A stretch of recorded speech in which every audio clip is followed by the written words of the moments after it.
ಸರ್ಪಮುಖಿಯನ್ನು ಪ್ರಯೋಗಿಸಿದ ತಕ್ಷಣ ಅರ್ಜುನನ ತಲೆ ಹೋದಿತ್ತು ಅಂತ ನಾನು ಗ್ರಹಿಸಿದ್ದೆ. ಆದರೆ ಇದು ಎಲ್ಲ ಸರ್ಪಮುಖಿ ಬಾಳೆ ಏನು? ನೀನು ಯಾರು? ಅರ್ಜುನನಿಗೆ ಪುನಃ ನಾನು ಯಾಕೆ ಪ್ರಯೋಗಿಸಬೇಕು? ನಿನಗೂ ಅವನಿಗೂ ಹಾಗೆಯೇನು ಹೇಳು. ಯಾರು ನೀನು? ಕೇಳಬೇಕಯ್ಯ ನೀನು. ಅನಿಮಿಷರುದ್ಯಾನವನು ಸೇರಿಕೊಂಡಿದ್ದ ಅನಿಮಿಷರುದ್ಯಾನವನು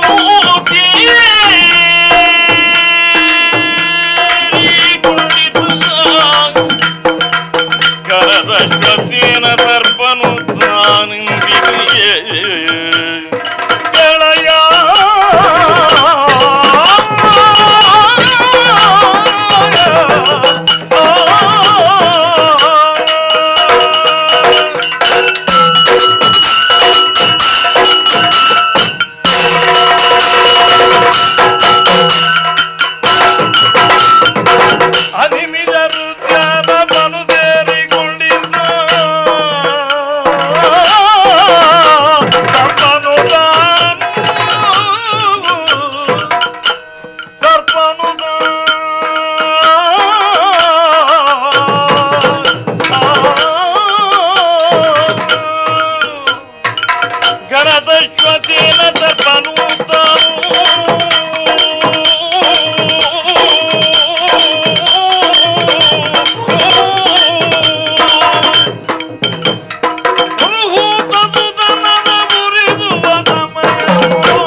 ಸುತನದ ಉರಿಸುವ ಸಮಯತು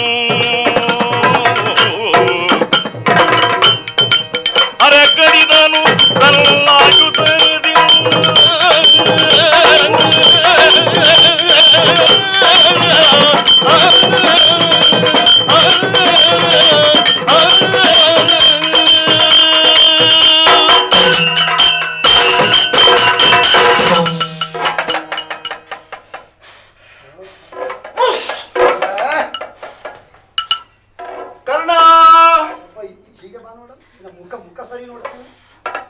ಸರ್ಪರಾಜನಾದ ತಕ್ಷಕನ ಮಗ ನಾನು. ನಿನ್ನ ಹೆಸರೇನು? ನನ್ನ ಹೆಸರು ಅಶ್ವಸೇನೆಂದು. ಏನು ಹೀಗೆ? ಕಾಂಡ ವರದಲ್ಲಿ ನಾನು ಮತ್ತು ನನ್ನ ತಾಯಿ ವಾಸವಾಗಿದ್ದೆವು. ಅಂದು ಅಗ್ನಿಗೆ ಬಂದ ಅಜೀರ್ಣ ರೋಗವನ್ನು ನಿವಾರಣೆ ಮಾಡೋದಕ್ಕೋಸ್ಕರ ಆ ವನವನ್ನು ದಾನ ಮಾಡೋದಕ್ಕಾಗಿ ಕೃಷ್ಣಾರ್ಜುನರು ಅಲ್ಲಿಗೆ ಬಂದಿದ್ರು. ಆ ವನವನ್ನು ದಹಿಸುತ್ತಿದ್ದಾಗ ಬೆಂಕಿಯ ಉರಿಯನ್ನು ಸಹಿಸುವುದಕ್ಕೆ ಅಸಾಧ್ಯವಾದಂತ ನಾನು ಮೇಲಕ್ಕೆ ಹಾಯ್ ಹಾಯ್ ಕೃಷ್ಣ ನೋಡಿದ.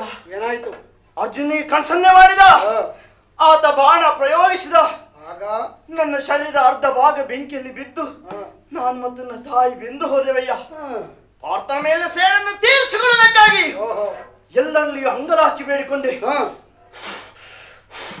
ಅವನಲ್ಲಿ ಹಗೆಯನ್ನು ಕಟ್ಟಿಕೊಳ್ಳೋದಕ್ಕೆ ಯಾರೂ ಮುಂದೆ ಬರಲಿಲ್ಲ. ಏನಾಯ್ತು? ಮಹಾಪ್ರತಾಪಿಯಾಗಿ ಪರಾಕ್ರಮಿಯಾಗಿ ಅವನ ವಿರೋಧಿ ನೀನೊಬ್ಬ ಇದ್ದಿ ಎಂದು ಗೊತ್ತಾಯಿತು. ಗೊತ್ತಾಗಿ ಅದಕ್ಕೆ ಯಾರಿಗೂ ತಿಳಿಯದ ಹಾಗೆ ಮೆಲ್ಲ ನಿನ್ನ ಬತ್ತಳಿಕೆಯಲ್ಲಿ ಬಂದು ಸೇರಿಕೊಂಡೆ. ಅಯ್ಯ, ನಿನ್ನ ವೈರಿಯೇ ಹೌದು, ನನ್ನ ವೈರಿಯೇ ಹೌದು. ಅರಿಯ ಒದೆಯನ್ನು ಧ್ಯೇಯವಾಗಿಟ್ಟು ನಾವಿಬ್ಬರು ವ್ಯವಹರಿಸಿಕೊಂಡ್ರೆ ನಿನಗೆ ಕಾರ್ಯದಲ್ಲಿ ಯಶಸ್ಸು ಸಿಗ್ತದೆ, ಜಯವನ್ನ ಬಾರಿಗೆ ಲಭಿಸ್ತದೆ. ಮೊದಲನೇ ಪ್ರಯೋಗ ನಿಷ್ಫಲವಾಯಿತು, ಇನ್ನೊಮ್ಮೆ ನನ್ನನ್ನು ಪ್ರಯೋಗಿಸು. ಆತನ ಶಿರವನ್ನು ಕತ್ತರಿಸುವಂತ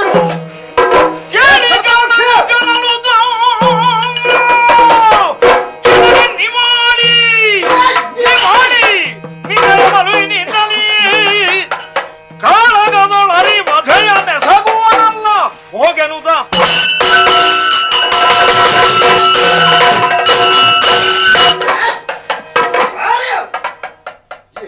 ನಿವಾಳಿ ನನಗೆ ತಿಳಿಯದಂತೆ ನಿನ್ನ ಹಗೆಯನ್ನು ತೀರಿಸಿಕೊಳ್ಳುವುದಕ್ಕಾಗಿ ನನ್ನ ಪತ್ತಡಿಗೆಯಲ್ಲಿ ಅಡಗಿದೆಯಾ? ಹೌದು. ಇದೇ ಸಂದರ್ಭವನ್ನು ಉಪಯೋಗಿಸಿಕೊಂಡು ನಿನ್ನ ಹಗೆ ತೀರಿಸುವುದಕ್ಕಾಗಿ ನನ್ನ ಸಹಾಯವನ್ನು ಕೇಳುವುದಕ್ಕೆ ಮುಂದಾದೆಯೋ? ನಿನ್ನ ವೈರಿಯೇ ಹೋಗುತ್ತಾನೆ. ಎಲ್ಲ ನಿವಾಳಿ, ನಿನ್ನಂತ ಅಲ್ಪರ ಸಹಾಯದಿಂದ ಅರಿವದಯವನ್ನು ನಾನೆಂತೂ ಮಾಡುವನಲ್ಲ. ನಿನ್ನ ಸಹಾಯ ನನಗೆ ಅಗತ್ಯ ಇಲ್ಲ. ಪಾರ್ಥನಡೆ ನಿನಗೇನಾದರೂ ಹಗೆ ಇದ್ದೆ ಹೋಗಿ ಹಗೆಯನ್ನು ನೀನೇ ತೋರಿಸಿಕೊ.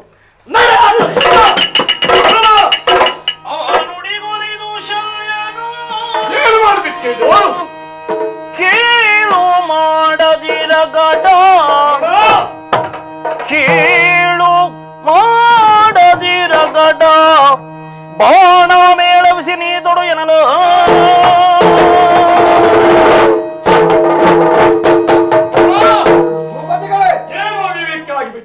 ಏನು? ನಾನು ಸಾರಿ ಹೇಳಿದಂತ ಮಾತನ್ನು ತಿರಸ್ಕರಿಸಿಬಿಟ್ಟೆ.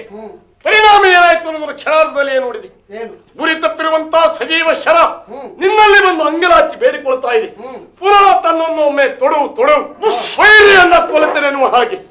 ಈಗ ನೀನು ಹೇಳಿದ್ದೇನೋ ಪರರ ಅಂಗಲಿಗಿರುವ ಕರ್ಣನೆ ನಿನ್ನ ಸಹಾಯ ಬೇಡ ಎನ್ನುವುದಾಗಿ ಅದನ್ನ ತಿರಸ್ಕರಿಸೋದಕ್ಕೆ ಹೊರಟಿದೆಯಲ್ಲ ಕರ್ಣ. ಇಲ್ಲಿ ಯಾರ ಸಹಾಯ ಯಾರು ಹೊಂಗು ಎನ್ನುವುದು ಮುಖ್ಯ ಅಲ್ಲ, ನಮ್ಮ ಉದ್ದೇಶ ಈಡೇರಬೇಕಾದರೂ ಮುಖ್ಯ. ಹಾಗಾಗಿ ಅದೊಂದು ವಿಷಯ ಎನ್ನುವ ಹಾಗೆ ತಾತ್ಸಾರವನ್ನು ಮಾಡಬೇಡ. ಬಂದಂತ ಶರವನ್ನ ಪುನಃ ತೊಡು.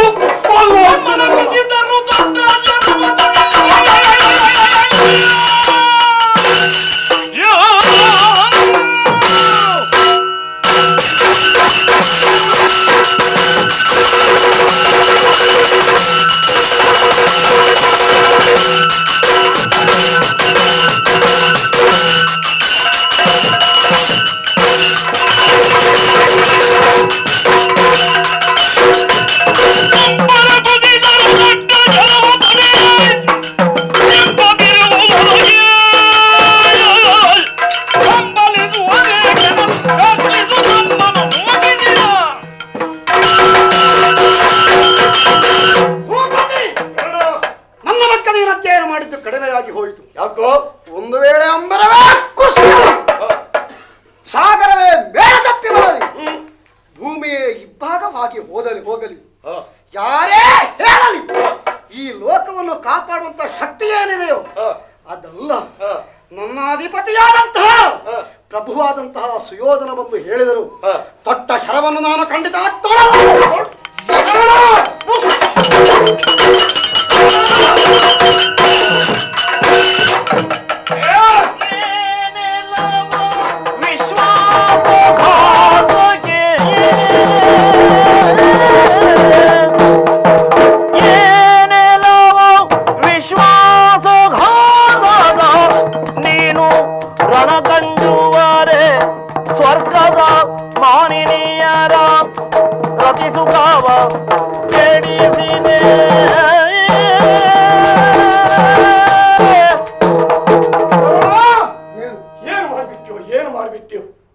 ಅನಾಥರಾಗಿ ಅಲೆಯುತ್ತಿರುವಂತಹ ಕರೆತಂದು ಆಧರಿಸಿ ಅಂಗರಾಜರ ಅಧಿಕಾರವನ್ನು ಕೊಟ್ಟವರು ಸುಯೋಧನ.